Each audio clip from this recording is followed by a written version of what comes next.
ഇന്ന് കിട്ടാൻ പോകുന്ന ഭക്ഷണത്തെക്കുറിച്ചല്ല, ഇന്നിൻ്റെ കാഴ്ചകളെക്കുറിച്ചാണ് എൻ്റെ ആകാംക്ഷ. അപ്പോഴെല്ലാവർക്കും ഒരു നല്ല ദിവസം ആശംസിക്കുകയാണ് കേട്ടോ. ഓരോ പ്രഭാതവും കാണാൻ കഴിയുക എന്നുള്ളത് ദൈവത്തിൽ നിന്ന് നമുക്ക് കിട്ടുന്ന ഏറ്റവും വലിയ അനുഗ്രഹമായിട്ടാണ് ഞാൻ കരുതുന്നത്. അതുകൊണ്ട് തന്നെ എല്ലാവർക്കും എല്ലാ ദിവസങ്ങളും ജന്മദിനങ്ങളായിട്ടാണ് എൻ്റെ ഒരു മൈൻഡിലുള്ളത് കേട്ടോ. നിങ്ങളുടെ അഭിപ്രായങ്ങൾ എന്തായാലും നിങ്ങൾക്ക് കമൻ്റായിട്ട് രേഖപ്പെടുത്താം.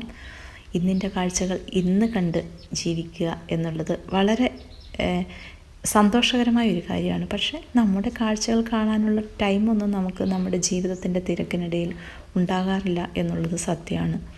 മുൻപിലുള്ള കാഴ്ചകളെ കാണാൻ നമ്മൾ വലിയ വലിയ റിസോർട്ടുകളിൽ പോയി ലീവ് എടുത്ത് ഇരിക്കുന്ന എത്രയോ പേരുണ്ട്. റിസോർട്ടുകളിലെ വലിയ കാഴ്ചകൾക്കപ്പുറം നമുക്ക് ചെറിയ കാഴ്ചകളെ നമ്മുടെ വീട്ടിലേക്ക് തന്നെ കൊണ്ടുവരുവാൻ ഇതുപോലെ ചെറിയൊരു ഗാർഡനൊക്കെ നമുക്ക് സെറ്റ് ചെയ്താൽ മതി. അപ്പോൾ